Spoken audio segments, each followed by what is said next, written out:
حريص عليكم بالمؤمنين رؤوف رحيم. صدق الله مولانا العظيم. وقال نبي الله سيد البشر محمد رسول الله صلى الله عليه وسلم: وأعطيت علم الأولين والآخرين. صدق نبي الله صلى الله عليه وسلم. எல்லாம் வல்ல அல்லாஹுவின் அன்பும் மேலான கருணையும் நமக்கெல்லாம் வந்து சேரட்டுமாக. நமது உயிரினும் மேலான கண்மணி நபிகள் நாயகம் ஸல்லல்லாஹு அலைஹி வஸல்லம் அவர்களின் அன்பையும் ஷஃபாஅத்தையும் பெறுவதற்கு அல்லாஹ் நம் எல்லோருக்கும் தௌஃபீக் செய்வானாக. வல்ல ரஹ்மான் நமக்கும் நம்முடைய பெற்றோர், மனைவி, மக்கள், குடும்பத்தார் யாவருக்கும் உயிர் உள்ள வரையிலும் உடல் சுகத்தை நசீபாக்கி தருவானாக. மருத்துவமனை கஷ்டம், அதன் சிரமம், செலவுகளிலிருந்து நிரந்தரமான பாதுகாப்பை அல்லாஹ் நம் எல்லோருக்கும் கொடுத்தருள் புரிவானாக. வானம் பூமியினுடைய ஆபத்துகளை விட்டும், முசீபத்துகளை விட்டும், கெட்ட முடிவுகளை விட்டும் நம்மையும் நம் குடும்பத்தையும் பாதுகாத்து அருள் புரிவானாக. அவனுடைய படைப்புகளின் தீங்குகள் அனைத்திலிருந்தும் நம்மையும் நம் சமூகத்தையும் காத்தருள் புரிவானாக. எல்லாம் வல்ல அல்லாஹுவின் நிகரில்லா பேர் அருளால் மிகச் சிறப்பான நம்முடைய பிள்ளைகள் சனது பெறுகிற பட்டமளிப்பு விழாவோடு உத்தம நபி ஸல்லல்லாஹு அலைஹி வஸல்லம் அவர்களின் 1500ஆம் ஆண்டினுடைய மிகச்சிறப்பான மீலாது பெருநிகழ்வை நம்முடைய சங்கைமிக்க உலமாக்கள், நமது சிறப்பான ஜமாத் நிர்வாகம் அழகுபட இங்கே ஏற்பாடு செய்திருக்கிறார்கள். அல்லாஹ் எல்லோருக்கும் அவன் பேர் அருளை நிரம்ப தருவானாக.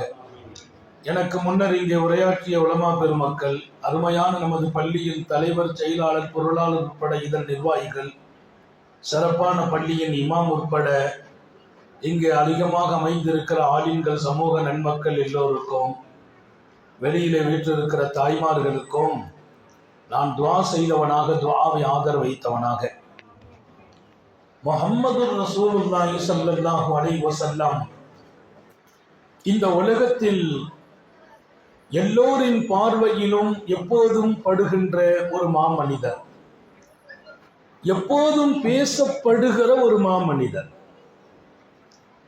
எல்லோராலும் எல்லா காலத்திலும் பின்பற்றப்படுகிற மாமனிதர், எல்லா சூழலிலும் வாழ்ந்து காட்டிய ஒரு பெருமகனார். வாழ்க்கை எந்தெந்த இலக்கை நோக்கி போகுமோ அத்தனை அழகான இலக்கிலும் அவர்கள் கால் பதித்தார்கள். மண்ணில் வெல்லுவதற்கான வழியை சொன்னார்கள், வீழ்வதற்கான காரணம் என்று சொன்னார்கள். வெல்லுவதற்கு என்ன வழி, வீழ்கிற காரணம் என்ன, எங்கே இறை பொருத்தம் கிடைக்கும், எங்கே நீ சோதனையில் அகப்படுவாய், எங்கெல்லாம் உன் வாழ்க்கையின் அழகிய திருப்பம் ஏற்படும், எங்கே நீ மக்களின் பார்வையிலிருந்து கீழே விழுவாய், உலகத்தில் உறக்கச் சொன்னவர்கள் உத்தம நபி ஸல்லல்லாஹு அலைஹி வஸல்லம். ஒரு வித்தியாசமான மாமனிதர். சிந்திக்க சிந்திக்க நம் சிந்தனையில் என்றைக்கும் அழகாகவே ஜொலிக்கிறார்கள். கரை இல்லை, குறை இல்லை, மாசு இல்லை, பெருமை இல்லை, ஆணவம் இல்லை, அதிகாரம் இருந்தது, அமைதியோடு இருந்தது. எல்லோரோடும் தன்னை அழகாக்கி கொண்டார்கள். தன்னை தனித்துவம் படுத்தி காட்டியதில்லை. நான் யார் என்று தன்னை பற்றி பேசியது மிக குறைவானது. அவர்கள் யார் என்று உலகத்தையே பேச வைத்தான். அவங்க பேசல. வாழ்க்கையின் அனைத்து அம்சங்களிலும் மக்களில் ஒருவராக, வீட்டுக்குள்ளே அழகான கணவர், பிள்ளைகளுக்கு சிறப்பான தலைவர் தந்தை, சமூகத்திற்கு காலம் மறக்காத மிகச்சிறந்த தலைவர் நபிகள் நாயகம் ஸல்லல்லாஹு அலைஹி வஸல்லம். ஒரு வாழ்க்கையின் அழகான அத்தனை நிகழ்வுகளையும் சரியாகவே அமைத்து காட்டுவார்கள். சில நேரங்கள்ல ரொம்ப ஆச்சரியமாக இருக்கும். சோகத்தோடு உட்கார்ந்திருந்தார் அபூபக்கர் சித்தீக். மிகப்பெரிய சோகம். பெருமானார் ஸல்லல்லாஹு அலைஹி வஸல்லத்துக்கு பிடிக்காது. யாராவது சோகமா இருந்தா பிடிக்காது, கவலையில இருந்தா பிடிக்காது. அதுவும் அருமை தோழர் அபூபக்கர் சோகமா இருக்கிறார், கவலையா இருக்கிறார். நபி பெருமானார் ஸல்லல்லாஹு அலைஹி வஸல்லம் அவங்க கவனத்தை மாற்றி அமைக்க பிரியப்படுறாங்க. அந்த சோகத்தை விட்டு அவங்களை நீக்கணும், இந்த கவலையை போக்கணும். இன்றைக்கு உலகத்துல நிறைய பேரு அவங்கள்ட்ட மார்க்கம் இருக்குது, அல்லாஹ்வுடைய ரசூலுடைய தொடர்பு இருக்குது, எல்லாம் இருக்கிறது, பள்ளிவாசல் வாழ்க்கை இருக்குது. ஆனா எப்பவுமே கவலையில இருக்கிறவங்க இருக்கிறாங்க, எப்பவுமே சோகமாட்டே இருக்கிறவங்க இருக்கிறாங்க. அதுவெல்லாம் ஒரு அழகான வாழ்க்கை இல்லை என்று உலகத்தில் சொன்னார்கள் நபிகள் நாயகம் ஸல்லல்லாஹு அலைஹி வஸல்லம். யாராவது ரொம்ப கவலைப்பட்டா நபி அவங்களுக்கு பிடிக்காது. அந்த கவலையிலிருந்து என்ன நிவாரணம், வழி என்ன வெளியே வருவதற்கு, வழியை சொல்லி அவர்களை மீட்டி எடுக்கிற வாழ்க்கை. சித்திகுல் அக்பருக்கு இருந்த கவலை நபி பெருமானார் ஸல்லல்லாஹு அலைஹி வஸல்லம் அவங்களுக்கு தெரியும். ஏன் இந்த கவலைன்னு தெரியும். ஆனா அந்த கவலையை போக்கணும். எப்படி போக்குறது? எதை சொன்னா அபூபக்கரை மீட்ட முடியும்? ஒவ்வொரு தனி மனிதனின் வாழ்க்கையோடு சம்பந்தப்படுகிறார்கள். உலகத்துல நிறைய தலைவர்களை நீங்கள் பார்த்திருக்கலாம், ஆட்சியாளர்களை பார்த்திருக்கலாம், பெரும் பெரிய தலைவர்களை நீங்கள் பார்த்திருக்கலாம். ஆனா அவங்க ஒரு கட்டத்துல தான் இருப்பாங்க, ஒரு மட்டத்துக்குள்ள இருப்பாங்க. அவங்களுக்குன்னு ஒரு நிலை இருக்கும். அடிமட்டத்தில் இருப்பவர்களையும் கவனத்தில் கொண்டு வாழ்கிறவர்களை இந்த மண்ணில் நீங்கள் பார்க்கவே முடியாது. கீழே இருப்பவர்களை கூட கவனம் வைத்து பார்க்கிறவர்களை நீங்கள் உங்களால் சந்திக்க முடியாது. ஒவ்வொரு தனி மனித நிலைகளையும் கவனத்தில் கொண்டு காத்தமுன் நபியின் ஸல்லல்லாஹு அலைஹி வஸல்லம் சித்திகுல் அக்பரை பார்த்து கேட்டாங்க, அபூபக்கர் ரொம்ப கவலையா இருக்கிறீங்களே, அநேகமா நான் நினைக்கிறேன் இன்றைக்கு தக்பீர் தஹ்ரீமா தப்பி இருக்குமோன்னு நினைக்கிறேன். நான் அந்த கவலை எப்படி கொண்டு போறாங்க பாருங்க. தக்பீர் தஹ்ரீமானா இமாம் அல்லாஹு அக்பர் என்று தக்பீர் கட்டும் போது நாம கட்டணும்.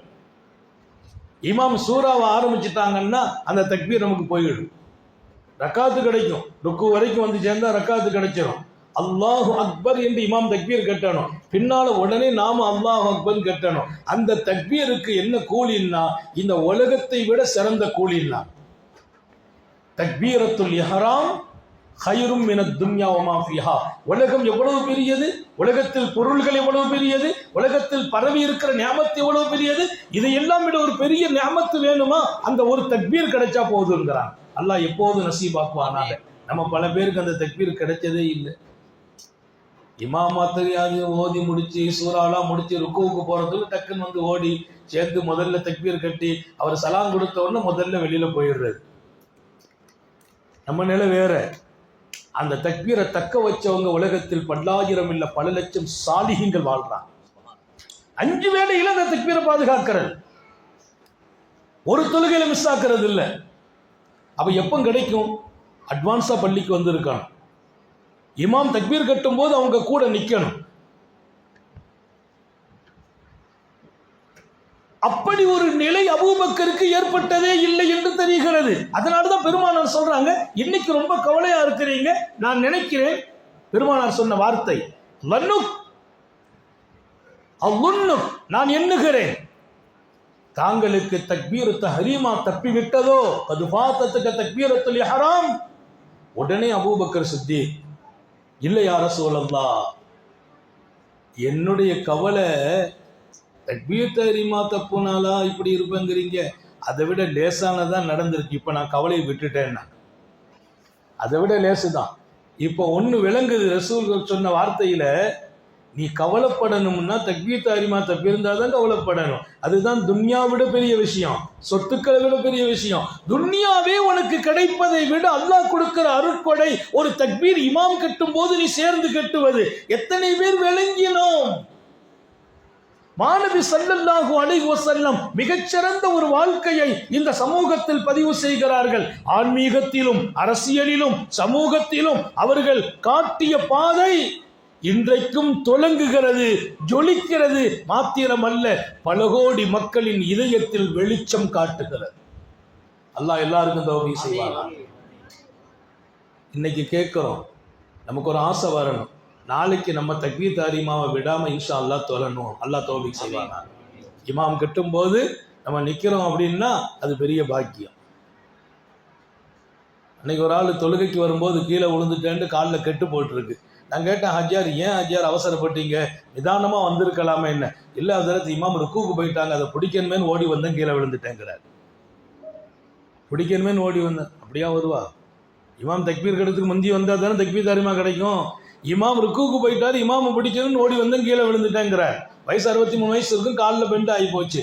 பெருமானார் அழகாக சொன்னாங்க, இமாம் உங்களை விட முந்தி விட்டால், ஒரு கால் நீங்க லேட் ஆகிட்டா அந்த தக்பீரை பிடிக்கணுங்கிறதுக்காக ஓடி வராதீர்கள், அப்போதும் நிதானமாக வாருங்கள். அப்போதும் நிதானம் தான். அப்போ ஓடி வர்றது, ஓடிலாம் வரக்கூடாது, எப்பவுமே நிதானம் தான். அட்வான்ஸா வாங்க. யா ரசூலல்லாஹ், அது பெரிய சங்கட நபி, அப்படி ஒரு சங்கடத்தை எல்லாம் எனக்கு கொடுக்கவே இல்லை, என் வாழ்க்கையில் இதுவரைக்கும் அப்படி நிகழ்வு நடந்ததே இல்லை. லைஃப்ல கிட்டத்தட்ட மாணவியோடு வாழ்ந்த காலத்தில் தக்பீர் தஹ்ரீமாங்கிறது தப்பவில்லை. அப்படியானால் அபூபக்கருக்கு என்ன கவலை? அவர்களுடைய கிட்டத்தட்ட 400 ஒட்டகத்தை யாரோ களவாடி கொண்டு போயிருக்கிறார்கள். எத்தனை ஒட்டகம்? 400 ஒட்டகம். அதை பராமரிக்கிற 40 அடிமைகள், எல்லாத்தையும் ஒருத்தர் தூக்கிட்டு போயிட்டார். அபூபக்கர் கொஞ்சம் கவலையா இருக்கிறாங்க, இது பெருமானாருக்கு தெரியும். அதை போக்குறதுக்கு சொன்னாங்க, தக்பீர் தஹ்ரீமா தப்புன மாதிரி இருக்க, அதுக்கெல்லாம் இவ்வளவு கவலைப்படுற மாதிரி தெரியுதுன்னாங்க. யார சொல்லலாம் தக்பீர் தஹ்ரீமாவா, அதெல்லாம் தப்பல்ல, அதை விட என் கவலை லேசானதான்னாங்க. கவலை போயிட்டு இப்போ சொன்னாங்களா சித்திக்குல் அக்பர், என் கவலையெல்லாம் காணாமல் போச்சு. ஏன்? தக்பீர் தஹ்ரீமா இன்னைக்கும் கிடைத்தது. 400 ஒட்டகம் காணோம், 40 அடிமைகளை காணோம். அந்த கவலையை ரசூல் போக்குவார்கள். எப்படி? தக்பீர் தஹ்ரீமா தப்புனா தப்பா கவலைப்படணும், இதுக்கா போய் கவலைப்படுறது? இன்னைக்கு நம்ம கவலை போற இந்த மாதிரி நிறைய விஷயத்துல தான் கவலை. 400லாம் இல்லை, ஒரு கடாயை காணலைன்னா அன்னைக்கு போற தொழுகை இல்லை. வீட்டில் வச்சிருந்த ஒரு ஆடு காணா போனா அன்னைக்கு அந்த கவலையாத்தான் இருக்கும்.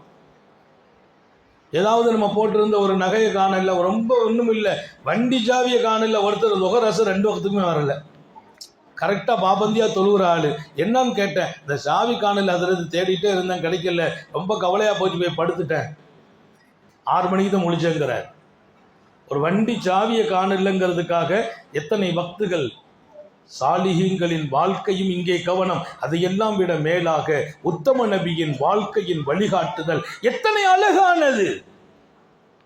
அவர்களின் சபையில் இருக்கிற ஒவ்வொரு தனி மனிதனின் இண்டிவிஜுவல் வாழ்க்கை, அவருடைய சொந்த வாழ்க்கை, அவருடைய கவலை, அதில் பங்கெடுக்கிறார்கள். மாத்திரமல்ல, உடனுக்குடன் அதை நிவாரணம் வழங்குவார்கள். வல்லல் நபிகள் ஸல்லல்லாஹு அலைஹி வஸல்லம் உலகத்தை தன் பக்கம் ரொம்பவே ஈர்த்து கொண்டார்கள். அவர்களின் பாதையும் அவர்களின் போதனைகளும் லட்சோப லட்ச மக்களை இன்றைக்கும் உள்ளே கொண்டு வந்து கொண்டிருக்கிறது. மாநபி ஸல்லல்லாஹு அலைஹி வஸல்லம் அஸீஸுன் அலைஹி மா அனித்தும், அல்லாஹ் அழகாக குர்ஆனில் பதிவு செய்தால், நீங்கள் சிரமப்பட்டால் எம் பெருமான் கஷ்டப்படுவார்கள் என்றான் அல்லாஹ். நீங்கள் சிரமப்பட்டால், எனக்கு ஒரு சிரமமா? பெருமானாருக்கு கஷ்டம். அது சமூகத்திற்கு சிரமம் வரும்போது அது தனக்கு கஷ்டமாக இருக்கும் என்று மாநபி சொல்லவில்லை, மாநபி அனுப்பி வைத்த அல்லாஹ்வே சொன்னான். என் பெருமானுக்கு நம்முடைய சிரமமே தாங்க முடியாது. அப்படி ஒரு மிகச்சிறந்த ஒரு வாழ்க்கையை சமூகத்தில் தருகிறார்கள். சில நேரங்கள் எல்லாம் ரொம்ப வித்தியாசமா இருக்கும். அவர்கள் இந்த மக்களை வழிநடத்திய விதம் ஆச்சரியமான விதம். உலகத்தில் யாருக்கும் தீங்கு செய்ததில்லை, யாரும் தீங்கு செய்தால் அவங்களை தண்டிக்கிறதும் இல்லை. யாருக்கும் தீங்கு செய்யல, தீங்கு செய்தவங்களை தண்டிக்கல. நமக்கு தீங்கு செய்தா அவங்களை என்ன பண்ணணுங்கிறத நம்ம கவனமா இருக்கும். பெருமானார் தீங்கு செய்தா அவங்கள மன்னிக்கிறாங்க மாத்திரம் அல்ல, ஒரு கட்டத்தில் அவங்க நல்லா இருக்கணும்னு சொன்னாங்க. யார் நல்லா இருக்கணும்? அல்லாஹ் திருக்குர்ஆன்ல சொன்னான். பெருமானாருடைய ஒரு ஹதீஸ் உங்களுக்கு சொல்றேன். வாஹ்சின் இலாமன் அசா இலை, உனக்கு தீங்கு செய்தவருக்கு நீ நல்லது செய்வாயாக. மன்னிக்க சொல்லல, தீங்கு செய்தவருக்கும் நல்லது செய். நபி பெருமானாரின் அழகிய வார்த்தை. நமக்கு யாராவது தீங்கு செய்தாங்களா அவங்கள தண்டிக்கணும்னா நம்ம நிம்மதி போயிடும். நமக்கு இப்படியே தொந்தரவு கொடுத்துட்டே இருக்கிறாங்களே, நினைச்சா நிம்மதி போயிடும். அதை கண்டுக்கிடாதன்னாங்க. ஒரு உண்மை என்ன தெரியுமா? தீங்கு செய்தவங்களை நீங்க கண்டுக்கிடல வைங்க, அவங்க தானாக நமக்கு தீங்கு விட்டு நோண்டு போயிடுவாங்க. தீங்கு செய்தவங்களை நீங்க கண்டு கொண்டால் இன்னும் அவர்களின் தீங்கு கூடும். நம்ம காணக்கூடாது. அதை மன்னிக்கிறோம், அதை தாண்டி உபகாரம் செய்கிறோம். சர்க்காரை ஆலம் ஸல்லல்லாஹு அலைஹி வஸல்லம் அவர்களின் வாழ்க்கை நமக்கு படித்து கொடுத்த பாடம். இமாம் ஹுசைன் ரலியல்லாஹு அன்ஹு அவர்களை வழியிலே ஒருவர் சந்தித்தார். சந்தித்து கொஞ்சம் வேகமா பேசிட்டார். இமாம் ஹுசைனை பேசுகிறார், கொஞ்சம் கஷ்டமா பேசிட்டார், சம்பந்தம் இல்லாம பேசுகிறார். ரசூலுடைய பாரம்பரியம், உத்தம நபி ஸல்லல்லாஹு அலைஹி வஸல்லத்தினுடைய மடியிலே வளர்ந்தவர். மாநபி ஸல்லல்லாஹு அலைஹி வஸல்லம் முத்தம் கொடுத்து உலகத்திற்கு அவர்கள் மீது தாங்கள் வைத்திருந்த அன்பை வெளிப்படுத்தி இருக்கிறார்கள். தன் புஜத்திலே தூக்கி வைத்து சொன்னார்கள், அல்லாஹும்ம இன்னி உஹிப்புஹு ஃபஹிப்பா வ ஹிப்ப மன் அஹிப்பா மன் அஹப்பா. அல்லாஹ்வே, என் பிள்ளை பேரன் இமாம் ஹுசைன், நான் இவர்களை பிரியப்படுகிறேன், நீயும் பிரியப்படுவாயாக. பேர பிள்ளைய புஜத்துல தூக்கி வச்சு நான் பிரியப்படுறேன், நீ பிரியப்படு, அதோடு நிறுத்தல்ல. வா ஹிப்ப மன் அஹப்பா, என் பேர பிள்ளை இமாம் ஹுசைன் ஹசனை யாரெல்லாம் பிரியப்படுவாங்களோ அவர்களையும் நீ பிரியப்படுவாயா. இன்னைக்கு நான் இமாம் ஹுசைனை நேசிக்கிறேன்னா என்ன அல்லாஹ் நேசிக்கணும்னு நாங்க ஸல்லல்லாஹு அலைஹி வஸல்லம். நான் என் பேரரை பிரியப்படுகிறேன், நீ பிரியப்பட வேண்டும். அவரை யாரெல்லாம் பிரியப்படுவார்களோ அவர்களையும் பிரியப்படு. அப்படி சொல்லப்பட்டு ஹதீசுகள் எல்லாம் இருக்க இமாம் ஹுசைனை வழியில நிறுத்தி ஒருவர் கண்ணா பின்னான்னு திட்டுறார். ரொம்ப கஷ்டமா பேசிட்டார். இமாம் ஹுசைன் ரலியல்லாஹு அன்ஹு அவளத்தையும் கேட்டுட்டு சொன்னாங்க, என்னப்பா முடிச்சிட்டியான்னாங்க. கடைசியா முடிஞ்சிட்டா? அவர் மௌனமாயிட்டார். உனக்கு தெரிஞ்சதான் சொல்லியிருக்க, தெரியாது இன்னும் நிறைய இருக்குப்பான்னாங்க. நீ பேசுறதுக்கு சப்ஜெக்ட் நிறைய இருக்குது, நீ கொஞ்சம் தான் பேசி இருக்க, இன்னும் எதுவும் இருக்கான்னு கேட்டாங்க. இல்லைன்னு சொன்னார். உடனே தான் போட்டிருந்த விலை உயர்ந்த கோர்ட்டு போட்டிருந்தான், கோர்ட்டு, அந்த கோர்ட்டை கலட்டி அவருக்கு கொடுத்தாங்க. இதை நீ பயன்படுத்திக்கப்பான்னு சொல்லிட்டு கூட வந்து அடிமையிட்ட கேட்டாங்க, பையில பணம் இருக்கான்னு கேட்டாங்க. 1000 திர்ஹம் இருக்கு, அவர் கையில கொடுத்துருந்தாங்க. 1000 திர்ஹம் அவர் கையில கொடுத்துருந்தாங்க. அவர் யோசிக்கிறார், நம்ம இவரை திட்டினோமா புகழ்ந்தோமா? புகழ்ந்தா கோட்டை தர வேண்டியதான், துட்டை தர வேண்டியதான், திட்டில இருக்கோம் அப்படின்னு அவருக்கு ஒன்றும் ஓடல. அவர் அந்த சால்வையும் அந்த உங்களுடைய கோட்டையும் வாங்கிட்டார். அந்த பையில கொடுக்கிறார் பாருங்க 1000 திர்ஹம், அதையும் வாங்கிட்டு சொன்னார், அந்த அவுலாதி ரசூலில்லாஹ், இப்போது நான் சொல்லுகிறேன் அல்லாஹ் மீது சத்தியம், நீங்கள் உண்மையிலேயே ரசூலுல்லாஹ்வுடைய குடும்பம் தான், உண்மையிலேயே ரசூலுல்லாஹ்வுடைய பேரப்புள்ள. நான் பேசுறேன், கேவலமா நடக்கிறேன், ஆனால் நீங்கள் அதற்கு பகரம் கோபம் கூட படல, முகத்தை கூட சொல்லிக்கல, கேவலமா நடத்தல, அதை தாண்டி மன்னிக்கிறீர்கள், அதை தாண்டி கிஃப்ட் பண்ணுகிறீர்கள், அதை தாண்டி கூடுதல் சன்மானம் தருகிறீர்கள். அப்படியானால் இது முஹம்மது ரசூலுல்லாஹ்வின் குணம், நீங்கள் பெருமானாரின் பிள்ளைதான் என்றார்.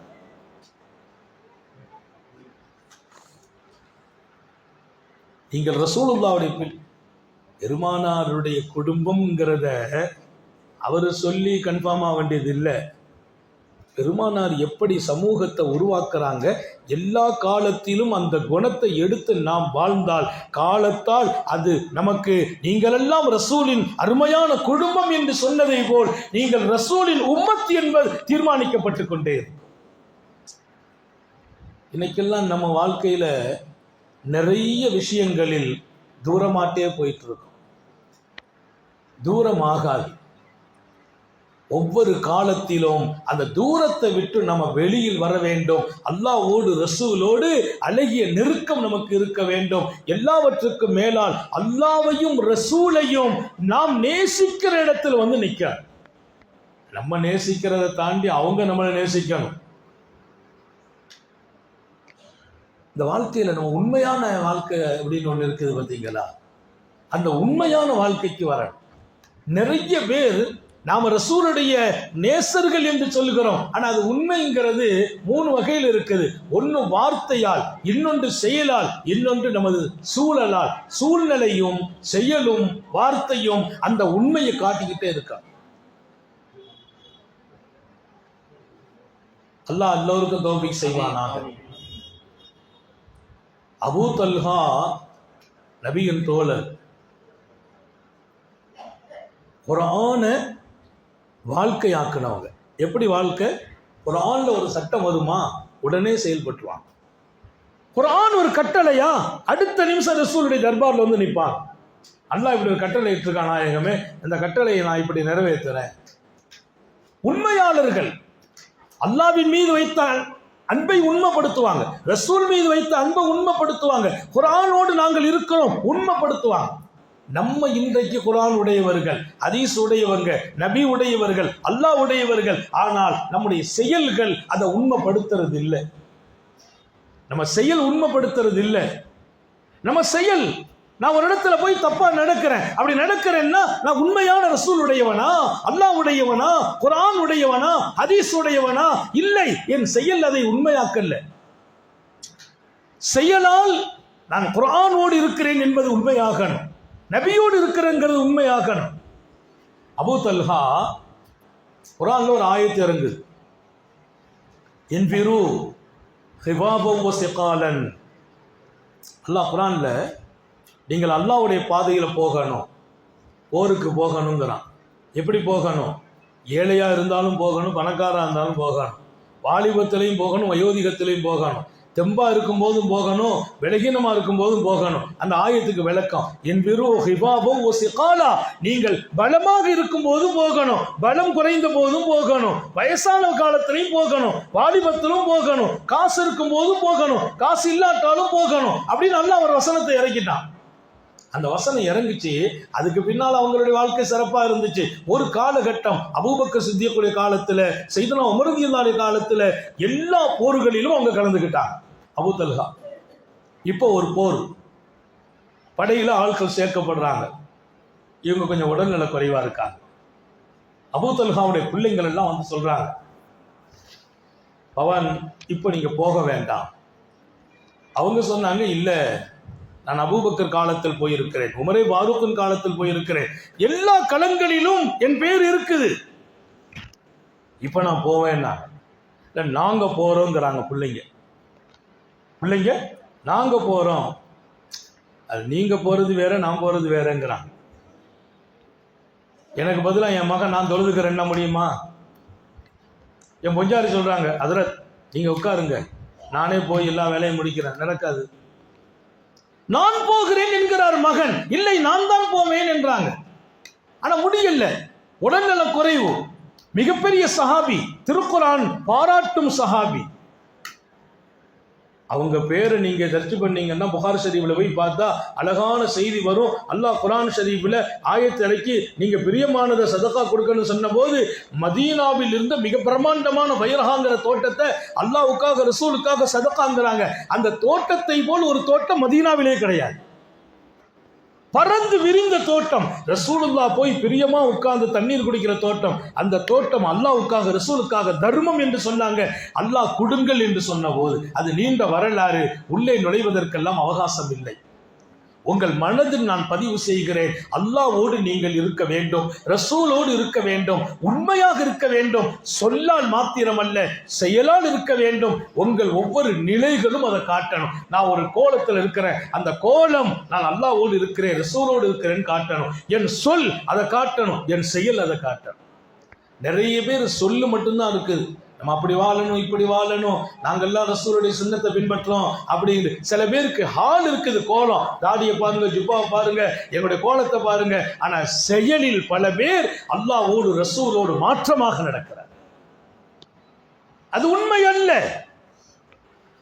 என் செயல், நான் பெட்ரூம்ல இருக்கிறேன், அங்க அல்லாஹ்வும் ரசூலும் என்னை விட்டு தூரமாக முடியாது.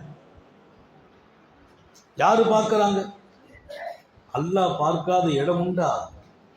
அவன் கண்ணை விட்டு மறைய முடியுமா? பாத்ரூமில் குளிக்கும் போது நிர்வாணமாக குளிக்காதீர்கள். பாத்ரூமில் குளிக்கிற போது நிர்வாணமாக குளிக்காதீர்கள். ஏன்? அங்கும் உங்கள் ரப் இருக்கிறார். இந்த உணர்வு வந்தால் இந்த மனித உலகம் தவறு செய்யுமா? அநீதி செய்யுமா? என் பெட்ரூம் வாழ்க்கை அழகாகுமா இல்லையா? அங்கேயும் என் ரப் இருக்கிறான். சையதுனா அபூ தல்ஹா என்ன அனுப்பி வைங்கன்றாங்க. ஒரு சம்பவத்தை இமாம் புகாரி எழுதுவாங்க. பெருமானார் ஸல்லல்லாஹு அலைஹி வஸல்லம் பத்ருக்கு ஆள் எடுக்கிறாங்க. பத்ருக்கு ஆள் எடுத்தாங்க. அந்த போர்ல கலக்கிறதுக்கு ஒரு வீட்டில் எல்லாருமே தயாராகுவாங்க. ஒரு வீட்டில் அத்தா மகனும் இருக்கிறாங்க. அத்தாவும் மகனும். அத்தாவுடைய பேரு ஹைசமா, மகனுடைய பேரு சாது. மகன் சொன்னார், அல்லாஹ்வுடைய பாதையில் ரசூல் கூப்பிடுறாங்க, நான் போறேன், நீங்க வீட்டில் இருங்கிறார். அத்தாவை பார்த்து அத்தா சொல்றார், எப்ப நான் தான் பெரிய மனுஷன், நான் போறேன், நீ வீட்டில் இரு. சையதுனா சாது சொல்லுகிறார், நான் போகிறேன், பாப்பா நீங்க வீட்டில் இருங்க.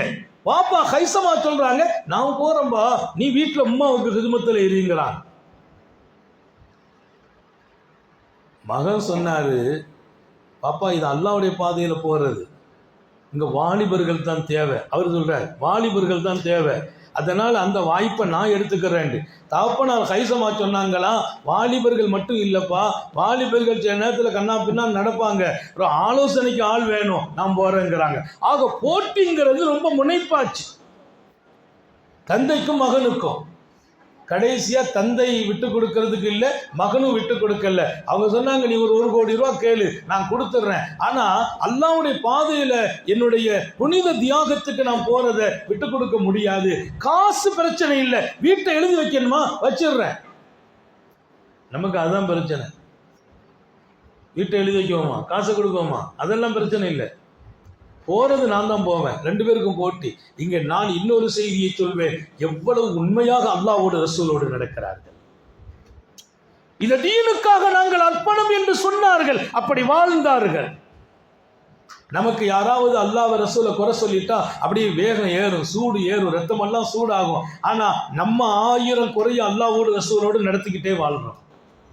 பொய் சொல்றோம், பொறாமப்படுறோம், பெருமை அடிக்கிறோம், அடுத்தவங்களை பழி வாங்குறோம், அடுத்தவங்களை பத்தி குறை சொல்றோம், அடுத்தவங்களை பத்தி புறம் பேசுறோம், எல்லாமே செய்கிறோம். அது அல்லாஹ் விரும்பவில்லை, ரசூல் விரும்பவில்லை. அல்லாஹ்வும் ரசூலும் சொன்ன வாழ்க்கைக்கு அப்பாற்பட்டது, அதை வாழ்கிறோம். ஆனா நமக்கு சில நேரத்துல ரொம்ப வேகம் மட்டும் வரும், கோபம் மட்டும் வரும். இது நிஜம் இல்லை என்கிறேன். இந்த புனிதமான மீலாதின் பரக்கத் நீங்கள் உண்மையாளர்களாக இருக்க வேண்டும்.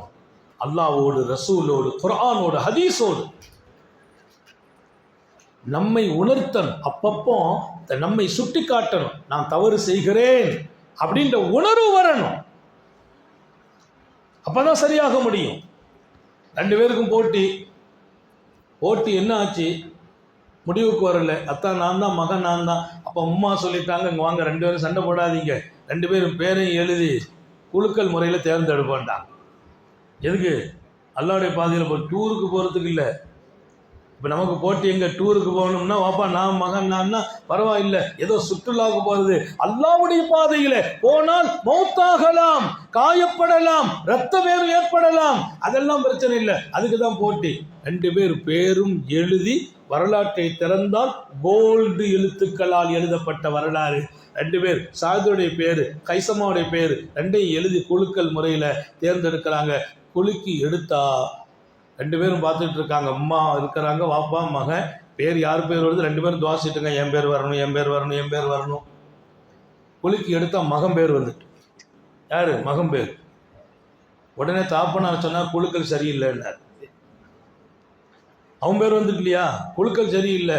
இன்னொருக்கு குழுக்கும் 2வது பேரை போட்டு குலுக்கி எடுத்தா 2வது மகன் பேர் தான் வருது. 3வது குழுக்கள் 3வது மகன் பேர் தான் வந்துச்சு. இப்போ ஒன்றும் பேச முடியல அத்தாவால். அத்தா கடைசியாக ஒரு ரிக்வஸ்ட் வச்சா, மகனே 3 தடவை உன் பேர் வந்துட்டு, ஒன்று மட்டும் சொல்கிறேன், நீ என் மேலே பாசம் வச்சிருக்கியா இல்லையா? அத்தாக்கா விட்டு கொடுத்து. என் மேல பாசம் இருக்குது இல்ல, அத்தாக்கா விட்டு கொடுத்துரு. உன் பேர் 3 தடவை வந்துட்டு நீ ஒரு வாய்ப்பை நீனா அத்தா போங்கன்னா பாப்பா போங்கன்னா அது எனக்கு ஒரு பாக்கியம். அவர் சொன்ன வார்த்தை வரலாற்றில் ரொம்ப ஆழமாக பதிவு செய்யப்பட்டது. இந்த பிரச்சனை என்பது உலகம் சார்ந்து இருந்தால் நான் கொடுத்திருப்பேன், ஆனால் இது சொர்க்கம் சார்ந்த பிரச்சனை. மா ஆசர்து அலைஹி அஹதா, சொர்க்கத்தை அடைவதில் நான் வேற யாரையும் தேர்ந்தெடுக்க மனசு வரல. இது சொர்க்கத்தின் பிரச்சனை. போர்ல போய் ஷஹீத் ஆயிட்டோம்னா சொர்க்கம். அந்த சொர்க்கத்தை நான் விட்டு கொடுக்க முடியுமாத்தா? அவர் சொல்றார், துன்யாவில் எதா இருந்தாலும் உங்களை தேர்ந்தெடுத்திருப்பேன். பாப்பா கெஞ்சி கேட்குறீங்க, சரி அத்தா நீங்க போயிட்டு வாங்கன்னு சொல்லியிருப்பேன். இது சொர்க்கம். மகத்தான் போனார் மட்டும் இல்லை, பத்ரு போர்க்களம் இருக்குது பாருங்க. பத்ரு போர்க்களத்தில் 300 சொச்சம் சஹாபாக்கள் தான். இந்த புனித போரில் ஷஹீதானவர்கள் 14 பேர். பத்ரிலே ஷஹீதான சஹாபாக்கள் 14. அந்த 14ல் ஹஸரத் சய்யிதுனா ஸஅதும் ஒருவர். யார்? பேர குலுக்கி நான் சொர்க்கத்தை தேர்ந்தெடுக்கிறேன் என்று சொல்லி போனாங்க பாருங்க. அந்த போர்ல ஈமானின் பலம், இந்த பத்ரின் கட்டிடம், அந்த பலத்தில் அவருடைய செங்குருதியில் தான் இந்த ஈமான் கட்டிடமே நிற்கிறது. சய்யிதுனா ஸஅத் போய் ஷஹீத் ஆயிட்டான். பெருமானாரின் வளர்ப்பு, பெருமானார் உருவாக்கிய அந்த பாரம்பரியம், உண்மையான மனிதர்கள், உயிரை காட்டிலும் அல்லாஹ்வும் ரசூலும் மேலென்று மதித்தவர்கள். இன்றைக்கெல்லாம் இந்த வாழ்க்கை காலப்போக்கில் குறைந்து வருகிறது. அதை நீங்கள் மாற்ற வேண்டும். முஹம்மது ரசூலுல்லாஹ் மிகச்சிறந்த ஒரு வாழ்க்கை இந்த சமூகத்தில் தந்தார்கள்.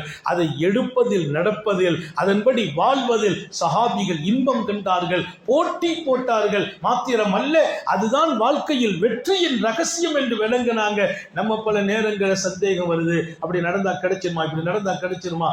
இல்லை, நீங்கள் நம்புங்கள், அல்லாஹ்வோடு ரசூலோடு நான் உண்மையாக நடந்தால் முஹம்மது ரசூலுல்லாஹ் நம்ம கனவுல கூட வந்துருவாங்க. அல்லாஹ் தௌஃபீக் செய்வான். அவங்கள பார்த்துட்டு தான் ரூஹு பிரியும். யாரை பார்த்துட்டு? முஹம்மது ரசூலுல்லாஹ் ஸல்லல்லாஹு அலைஹி வஸல்லம். எப்போ பார்க்குற வாய்ப்பு கிடைக்கும்? எப்போ பார்க்கலாம்? அவர்களோடு நான் 2.5 கலக்க வேண்டும். அவர்களின் ஆசைகள் என்னால் நிறைவேற வேண்டும். அவர்கள் சொன்ன வாழ்க்கைக்கு நான் சொந்தமாக வேண்டும். அவர்களின் பரக்கத்தும் அருளும் நிறைந்த சுன்னத்தும் வழிகாட்டுதலும் என்னுடைய காதலாக, நேசமாக மாற வேண்டும். அந்த வாழ்க்கையை சஹாபிகள் அழகாக எடுத்தார்கள். முழுக்க முழுக்க முஹம்மது ரசூலுல்லாவை தன் வாழ்க்கையின் நட்சத்திரமாக, அப்படி ஒளி வீசுகிறவர்களாக எடுத்துக்கொள்றாங்க. சய்யிதுனா அப்துல்லாஹ் இப்னு மஸ்ஊத் ரலியல்லாஹு அன்ஹு அன்னலாருடைய வீட்டையே வாழ்க்கையாக்கி கொண்டாங்க. பெருமானாருடைய பெருமானாரின் ஹாதிமாக சஹாபாக்கள் பல பேர். ஒருவர் ரசூலுடைய ஹிதுமத்து செய்து ராத்திரி நேரம் ஆச்சு, பெருமானார் நீங்க வீட்டுக்கு போங்கன்னு அனுப்பி வச்சுட்டாங்க. அவர் வீட்டுக்கு போறார். போனவர் மறுநாள் அதிகாலை காத்தமுன் நபியின் ராத்திரி வரைக்கும் ஹிதுமத்தில் இருந்துட்டு அனுப்பி வைக்கிறாங்க. அதிகாலையில பெருமானார் எழுந்திருக்கிற போது மாணவியினுடைய வீட்டு கதவை திறந்தால் அவர் வாசல் படியில் உட்கார்ந்து இருக்கிறார். வாசப்படியிலே, என்னப்பா உன்னை நான் ராத்திரி அனுப்பி வச்சேனே நாயகமே, நான் எங்கே போவது? வீட்டுக்கு போவதை விட உங்களின் அருமையான காற்றை, உங்களின் சுவாசத்தை நான் சுவாசிக்க வேண்டும். தாங்கள் அனுப்பி வைத்ததால் படிக்கட்டிலாவது அந்த பணியில் அப்படியே ஆடி வதங்கி படுத்திருக்கிறார். ஏன்? காலையில் எழுந்திரித்து அருகாமையில் முதலில் தங்கள் முகத்தை பார்க்க, தங்களுக்கு ஹிதுமத் செய்ய அப்படியே வாடி வதங்கி வந்து நிற்கிறார். அன்னலார் மகிழ்ச்சி அடைந்து சொன்னாங்க, எப்பா இவ்வளவு பெரிய நேசத்தோடு இருக்கிறாயப்பா, உனக்கு என்ன வேணும்னு கேளுப்பா, நான் கொடுத்துட்றேன்னாங்க. என்ன வேணும்னு கேளு, நான் கொடுக்குறேன்னாங்க. அவர் சந்தோஷத்தை பாருங்க. நமக்கெல்லாம் அந்த வாய்ப்பு கிடைச்சா ஒரு பட்டியலை போட்டு கையில கொடுத்துருவோம். என்ன வேணும்னு கேளு, கொடுக்குறேன்னு. யாரு? அல்லாஹ்வுடைய நபி அல்லவா? கேட்டா பூரா கிடைச்சிடும். அவர் சொன்னா யார சொல்ல எனக்கு ஒண்ணுமே துன்யாவில் தேவையில்லைங்கிறார். அவர் யாரு தெரியுமா? பெரிய ஏழை, சாப்பிடுறது கூட சோறு கிடையாது, ட்ரெஸ் கிடையாது. அவர் சொன்னார், துன்யாவோட எனக்கு ஒரு தேவையும் இல்லை யார சொல்லலாம், என்னப்பா வேணும்? எனக்கு ஒன்னே ஒண்ணு வேணும், தருவீர்களா? கொடுக்கிறேன், கேள். முராஃபகத்தக ஃபில் ஜன்னா, நான் சொர்க்கத்தில் தங்களது நண்பனாக இருக்க வேண்டும், தங்களது தோழமை சொர்க்கத்தில் எனக்கு கிடைக்கணும், சொர்க்க கூட்டாளியாக தங்களோடு நான் இருக்க வேண்டும், அந்த ஒன்று போதும் யா ரசூலல்லாஹ் என்று கெஞ்சினாரே. எங்கே அந்த தோழர்கள்? நிஜம். அந்த பனி கூட அவர்களை புண்படுத்தவில்லை. அந்த பனிக்காற்றிலும் அவர்கள் மகிழ்கிறார்கள். மாணவியின் அருமையான நெருக்கமும் தோழமையும் அன்னலாருக்கு ஹிதுமத்து செய்வதும் அவர்களின் இதய துடிப்பாக இருந்தது. இன்றைக்கு நம்ம நிலம் மாறி போயிருக்கிறது. எனவே ரசூலை பற்றி பேசுகிறோம். நான் நிறைவுக்கு வருகிறேன். அப்படியே முடிச்சிட்டு திக்ர் மஜ்லிஸ், ஸலவாத்தினுடைய துவா எல்லாம் இருக்குது. அதனால இன்ஷா அல்லாஹ் இங்கே அல்லாஹ் என் நாவில் எதை பேசினானோ அதை எடுக்கவும் நடக்கவும் தௌபீக் செய்வானாக. உண்மையாளர்களாக மாறுவோம். குர்ஆனை ஓதுகிறோம், குர்ஆனின் வார்த்தையை வாழ்க்கையாக ஆக்குவோம். ஹதீஸை படிக்கிறோம், ஹதீஸின்படி வாழ்வோம். அன்னலாரை நேசிக்கிறோம், அன்னலார் எப்படி வாழ நேசித்தார்களோ அந்த வாழ்க்கையையும் நாம் எடுத்து நடந்து அந்த நேசத்தில் உண்மையாகுவோம். அல்லாஹ் தௌபீக் செய்வானாக. சோதனைகளில் இருந்து பாதுகாப்பானாக, கெட்ட முடிவுகளில் இருந்து பாதுகாப்பானாக. விடும் மூச்சும் எழும் பேச்சும் அவன் சிந்தனையாக்குவானாக. ஓடும் இரத்தத்திலும் அவன் இஷ்கும் அன்பும் கலந்து ஓடச் செய்வானாக. நாம் பெற்ற பிள்ளைகளை கண்குளிர்ச்சி ஆக்கி வைப்பானாக. நம்முடைய பிள்ளைகளின் இல்மிலும் ஈமானிலும் அமலிலும் ரிஸ்கிலும் இரக்கமுள்ள ரப்பு பரக்கத் செய்வானாக. நமக்கும் நமது மனைவி மக்கள் பேரன் பேத்தி பெற்றோர்கள் குடும்பத்தார்கள் உறவுகளுக்கு மௌத்து வரையிலும் படுக்கையில் விழுந்து விடாமல் பாதுகாப்பானாக, முடங்கி விடாமல் பாதுகாப்பானாக, ஆஸ்பத்திரி வாழ்க்கையிலிருந்து பாதுகாப்பானாக, அதன் செலவு சிரமங்களிலிருந்து பாதுகாப்பானாக. நாம் பெற்ற பிள்ளைகளுக்கு பொருத்தமான அழகான அவர்களை நேசிக்கிற நல்ல ஜோடிகளை சிறைவாக தந்து நிக்காகவே நசீபாப்பானாக. நிறைய பிள்ளைங்க வாழ்க்கை இழந்து இருக்கிறாங்க. நிறைய பேர் கணவன் மனைவி சந்தோஷமா இல்லை. நிறைய பேர் பிரிஞ்சு இருக்கிறாங்க. நிறைய பேர் நல்ல ஜோடிகளை தேடிக்கொண்டு இருக்கிறாங்க. அல்லாஹ்வுக்கு தெரியும். அத்தனையிலும் அவன் முன்வந்து காரியங்களை நடத்தி தருவானாக. சாலிகான ஜோடிகளோடு நமது பிள்ளைகள் கண்குளிர்ச்சியாக வாழ இரக்கமுள்ள அல்லாஹ் அருள் புரிவானாக. கல்யாணத்துக்கு பின்னாலையும் கணவன் மனைவி சந்தோஷமாட்டே இல்லை பல குடும்பத்துல. அந்த சூழலையும் மாற்றி அல்லாஹ் சந்தோஷமா வாழ தௌபீக் செய்வானாக. நம்முடைய பிள்ளைகளின் எல்லா நலனிலும் அல்லாஹ் உதவி செய்வானாக. டாக்டர்கள் கைவிடும் கொடிய நோயிலிருந்து பாதுகாப்பானாக. கேன்சர் போன்ற நோயிலிருந்து பாதுகாப்பானாக. பிரஷர் சுகரின் தீங்கிலிருந்து பாதுகாப்பானாக. கொலஸ்ட்ராலின் தீங்கிலிருந்து பாதுகாப்பானாக. நீண்ட நெடிய நாட்கள் நோய் நொடிகள் இல்லாமல் உடல் ஆரோக்கியத்தோடு மன நிறைவோடு இன்பத்தோடு அல்லாஹுவை நின்று வணங்கி வழிபட்டு வாழும் நசீபையும் பாக்கியத்தையும் எல்லாம் அல்ல அல்லாஹ் உங்களுக்கும் எனக்கும் நம்மை ஈன்றெடுத்த தாய் தந்தையர்களுக்கும் நமது மனைவி மக்கள் உற்றார் உறவினர் யாவருக்கும் கொடுத்தருள் புரிவானாக. நமது உயிரினும் மேலான கண்மணி ஹாத்தமுன் நபியின் சர்க்காரை ஆலம் சுந்தர நபிகள் ஸல்லல்லாஹு அலைஹி வஸல்லம் அவர்களை கனவிலும் நனவிலும் கண்டுகளிக்கும் பெரும் பாக்கியத்தை அல்லாஹ் நம் எல்லோருக்கும் கொடுத்தருள் புரிவானாக. என்ற நல்ல துஆக்களோடு உங்கள் எல்லோருடைய துஆவை ஆதரவைத்து, குறிப்பாக உலமா பெருமக்களின் உயிரோட்டமான துஆவை ஆதரவைத்து நம்ம நிர்வாகிகளுக்கு ரொம்ப நன்றி சொல்றேன். ரொம்ப உற்சாகத்தோடு அவ்வளோ பேரும் அந்த அதிகாலையில் ரயில்வே ஸ்டேஷனுக்கு வரவேற்க வந்தாங்க. உண்மையிலே நான் பாராட்டினேன். காரணம், ஒரு சிறப்பா நிகழ்ச்சிங்கிறது சின்ன இடமா இருக்குது, ஆனா ஒரு பெரிய எதிர்பார்ப்பாக இந்த நிகழ்ச்சியை எல்லோரும் கவனிச்சுக்கிட்டு இருக்கிறாங்க. எனக்கு பல பேர் போன் பண்ணி இந்த நிகழ்ச்சி லைவ் ஆகுமான்னு கேட்கிற அளவிற்கு ஒரு மிகச்சிறந்த நிகழ்ச்சியாக முப்பெரும் விழாங்கிற அந்த நிகழ்வு எனக்கு நோட்டீஸ் கூட காலையில் தான் தேடி கிடைச்சிச்சு. அதுக்கு பின்னால பாத்தீங்கன்னா பல பேர் நம்ம கிட்ட மெசேஜ் பண்ணி வச்சிருக்கிறாங்க, இன்னைக்கு நடக்கிற நிகழ்ச்சியை லைவ் பண்ணுவீங்களா. இன்னைக்கு உள்ள நிகழ்ச்சியை அவ்வளவு தூரம் இந்த நிகழ்ச்சி மக்களால் பேசப்படும் நிகழ்ச்சியாக அது நமது நிர்வாகிகளின் சிறந்த ஒத்துழைப்பும் ஊக்கமும் சங்கைமிக்க நமது இமாம் மற்றும் ஜமாத்தினுடைய அருமையான நண்பர்களை உலமாக்களை உங்களுடைய பெரிய தியாகம் அல்லாஹ் அத்தனை பேர்களுக்கும் சிறந்த பகரத்தை தருவானாக.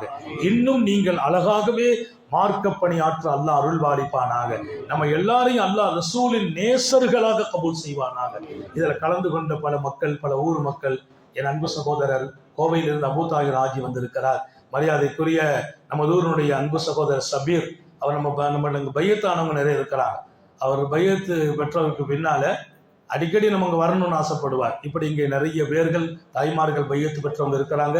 எல்லோருக்குமாக துஆ செய்கிறேன். அல்லாஹ் நம்முடைய வாழ்க்கையை வெளிச்சத்தை நோக்கிய பயணமாக செய்வானாக. ஆஹிரு தஅவானா அனில் ஹம்துலில்லாஹி ரப்பில் ஆலமீன். அஸ்ஸலாமு அலைக்கும் வரஹ்மத்துல்லாஹி வபரகாத்துஹு.